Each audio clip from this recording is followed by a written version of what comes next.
y señor de pistas clandestinas donde bajaban y subían aviones con cargas. En estos momentos, este señor tiene 80 años, creo que está vivo todavía y está preso en el Brasil. Se entregó el año pasado. ¿Por qué se entregó el año pasado? Después de haber estado prófugo. Él tenía condenas por narcotráfico, lavado de dinero y evasión impositiva. 3. Fue condenado por 3 delitos. ¿Por qué se entregó? Se sentó frente al juez y le dijo que tenía miedo de morirse porque el primer comando capital le estaba amenazando de muerte. Entonces dijo, me vengo a presentar. Y se presentó a mediados de abril aproximadamente. En estos momentos él tiene 80 años. Cuando se presentó creo que tenía 79. Él había estado condenado desde junio del 2020, sentenciado a 20 años de prisión por, como les decía, narcotráfico, lavado de dinero y evasión fiscal. Estados Unidos le llegó a incluir al señor Fat Yamil en su lista de mayores capos del extranjero en narcotráfico. Le pusieron a él con vínculos con milicia en Campo Grande, en la capital del estado fronterizo de Mato Grosso do Sul. Pero además, él y su entorno están acusados del asesinato del colega Santiago Leguizamón el 26 de abril de 1991, Día del Periodista. ¿Vieron como cuando cazás un animal y le llevas de ofrenda y de tributo a alguien? Y lo hicieron el Día del Periodista para que todo el mundo cerrara su bocota y no dijera absolutamente nada y nos muriéramos de miedo porque el siguiente que hablaba podía ser el siguiente muerto. Yamil parecía ser simplemente un acaudalado empresario, se codeaba con lo mejor de la sociedad del Paraguay, del electronismo ni qué decir, y hacía negocios con la mayoría, incluyendo el negocio de los cigarrillos. La pandilla de este señor traficaba drogas, traficaba cigarrillos y se decía que estaban detrás de otros negocios más oscuros y tenebrosos todavía. Este señor, cuando el señor Horacio Cartes se convierte en prófugo de la justicia, este señor lo apadrina de alguna manera desde la frontera con el Brasil. Si me pones, por favor, Steffi, la casita que hemos logrado filmar y fotografiar en la zona de Ponta Porá. Esa es una de las... Esa casa que ustedes ven ahí es la casa en la que vivía Horacio Cartes con su esposa y sus primeros hijos, sus hijos mayores, al 1847. Si hay algún Pedro Juanino, esta es la casa. Esta es la casa y conste que está remodelada, era mucho más modesta. Horacio Cartes, cuando estaba prófugo por el tema de evasión de divisas en Paraguay, vivía en esta casa sobre la avenida Vargas, no estoy recordando el nombre. Él iba desde acá hasta Pedro Juan Caballero en línea recta, llegaba hasta una casa de cambios que operaba en Pedro Juan Caballero. O sea, él estaba prófugo de la justicia, pero se movía vivía en Ponta Porá y hacía oficina de vez en cuando en Pedro Juan Caballero. Lo sabe todo Pedro Juan Caballero y lo sabe todo Ponta Porá también. No es un invento mío. Horacio Cartes tenía esta casa de cambio, en ese momento se llamaba Humaitá, después recién se llamó Amambay. De hecho, y acá viene algo que dijo el señor Cartes, el 6 de marzo del 2012, Horacio Cartes era precandidato por el Partido Colorado para la presidencia de la República. El 6 de marzo del 2012, si me pones la publicación, Steffi, del 6 de marzo del 2012, Horacio Cartes vino a ABC Color y dio una entrevista ante varios periodistas de nuestro diario. Yo no pude entrar a esa entrevista porque ya le había publicado a él desde el 2008, 2009, cuando dije que él estaba metiendo cigarrillos de contrabando. Entonces no fui autorizada a entrar a la entrevista. Pero preparamos con el equipo, quiero proteger al equipo que entró, preparamos las preguntas porque sabíamos lo que había ocurrido. Entonces, en ese momento le preguntamos al señor Cartes, le preguntamos por sus negocios con Fat Yamil, porque hasta ese momento era solamente una sospecha que él se había juntado con Fat Yamil. Entonces, hay un subtítulo en esta nota que ustedes están viendo que se llama Vínculos con mafioso. Y en esa entrevista, Cartes termina admitiendo que hizo negocios con Fat Yamil. Es la primera vez que él dice, no que nosotros decíamos. Era la primera vez que él estaba admitiendo eso. ¿Y qué es lo que dijo? Le preguntamos, ¿puede aclarar a la gente que hizo negocios con Fat Yamil y que dicen que usted compró 7 estancias? En realidad nos quedamos cortos, ¿verdad? ¿Y qué dijo Cartes? Esto está grabado. Nosotros trabajábamos con cambios allá. Allá es en Pedro Juan. Realmente la relación con ese señor, lo de la estancia no fueron 7, fueron 3 estancias. Él quedó con deudas, él tomaba dinero para cereales, que él prestaba dinero para comprar cereales. Y tenía un hermano que estaba en campaña para la diputación en Mato Grosso de Sul. Quedó con cuentas impagas y lo que hizo fue entregar esas propiedades.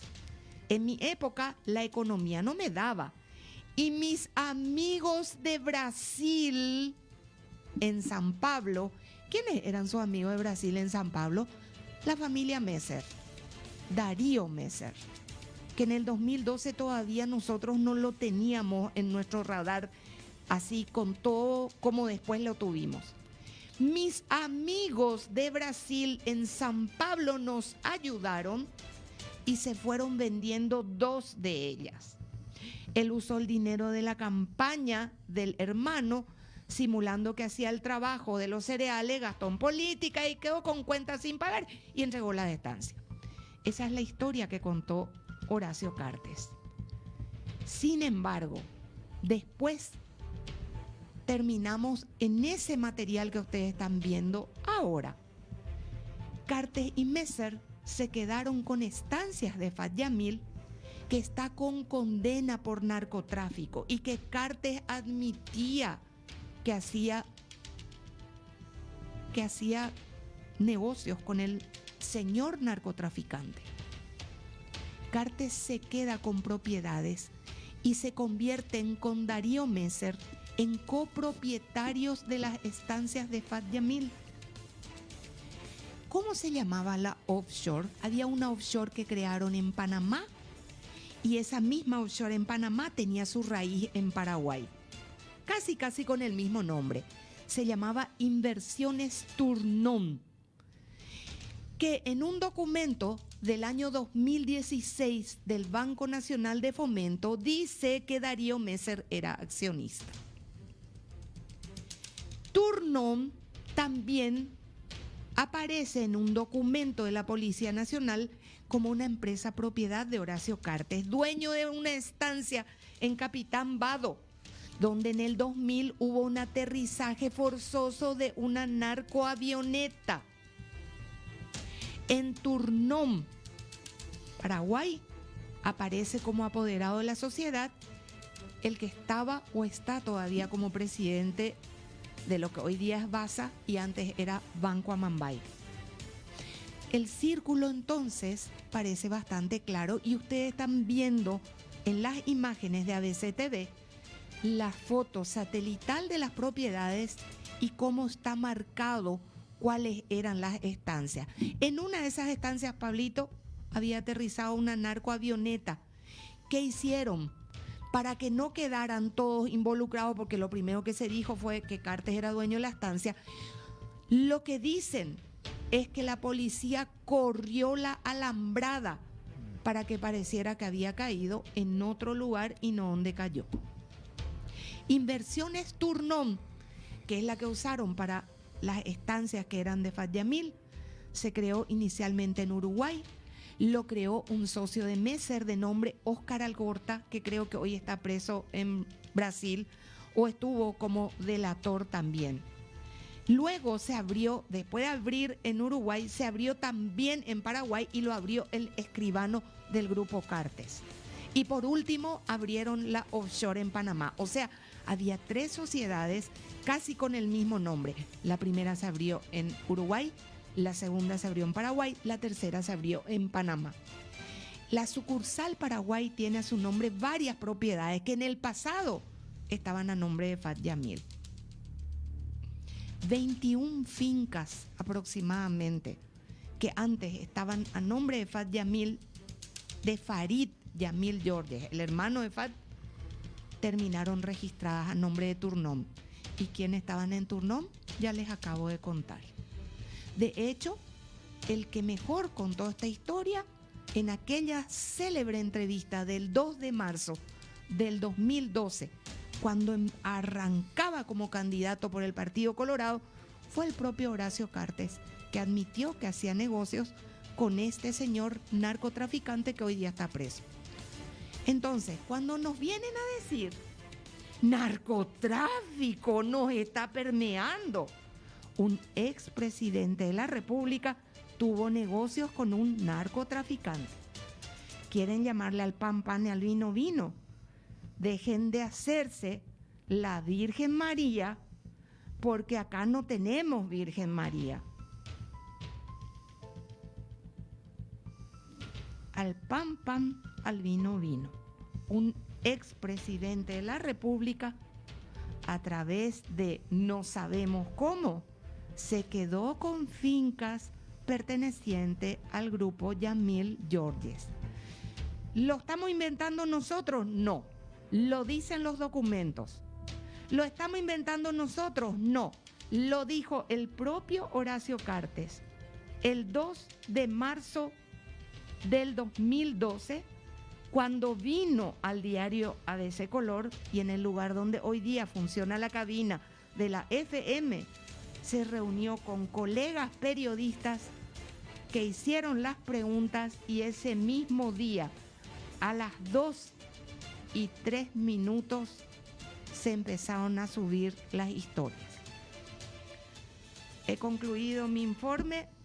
Gracias, señoras y señores, por su atención. Cuando hablen de narcotráfico, hablen con propiedad. ¿Quiénes son los que se relacionan con narcotráfico? ¿Quiénes son los que han hecho en este país negocios con el narcotráfico? ¿Y quiénes son los que de una manera u otra han traficado con los narcotraficantes y no les importó el color del dinero, si estuviera manchado o no por crímenes provenientes del narcotráfico? Hablen con propiedad, refresquen su memoria y si les falta un poco de memoria, yo les ofrezco entregar las grabaciones del señor Cartes que tengo guardadas, los documentos de estas propiedades que tenemos guardados y todo lo que puedan necesitar. Entonces, al pan pan, al vino vino, hablemos con propiedad del narcotráfico en la República del Paraguay y dejen de hacerse la Virgen María. Si vamos a partir de la historia del antes y después de Cristo, hace 2022 años que se fue la última Virgen María. Henry Palos Barrabás en este momento. Pausa y volvemos.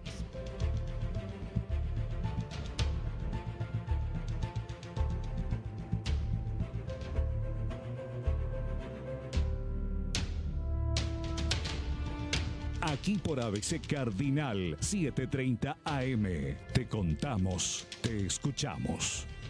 Que se escuche el Zapucay, te quiero ver bailar.